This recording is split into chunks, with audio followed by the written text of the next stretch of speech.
La ville de Moncton était l'hôte de la Francofête pour une 14e année et de ce fait recevait artistes, diffuseurs ainsi que divers médias de partout à travers la francophonie. C'est près d'une cinquantaine de spectacles issus de diverses sphères des arts de la scène qui se déroulaient devant les yeux et les oreilles attentives des diffuseurs et producteurs. La Francofête, c'est le seul gros marché du spectacle francophone dans les Maritimes. Donc, c'est le lieu de rencontre pour que les artistes rencontrent les agents et les diffuseurs. Donc, c'est un endroit où on fait des échanges, il y a beaucoup de rencontres, il y a beaucoup de vitrines de spectacles. Vitrines de spectacles étant des extraits de spectacles de 20 minutes. Donc, on se fait présenter dans la journée, puis comme ça, on a une meilleure connaissance de ce qu'il y a comme produit culturel acadien sur la scène.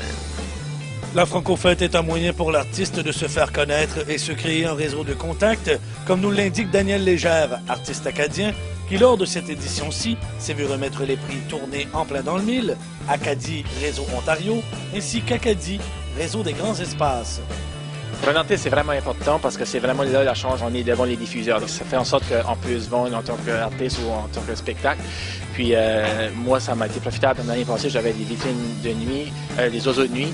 C'était pas une vitrine formelle, mais en même temps, ça m'a permis de déboucher sur 35 écoles que je fais après Noël, puis des spectacles ici et là. Je m'en vais à la Place des Arts, tout ça, ça fait que c'est comme ouf, à cause de ça. Donc c'est là ça vaut la peine d'investir pour faire une vitrine. J'ai quand même beaucoup de rencontres, puis c'est belle fun, puis les artistes même j'en découvre que j'avais jamais rencontré, puis déjà là, il y a ce lien-là qu'on établit dès le départ, puis c'est fun, c'est vraiment le fun. Du côté des producteurs et diffuseurs en art de la scène, l'expérience n'est pas moins intéressante. En effet, toutes ces vitrines servent non seulement à bâtir d'excellentes programmations, mais également de se faire connaître à travers leur propre réseau.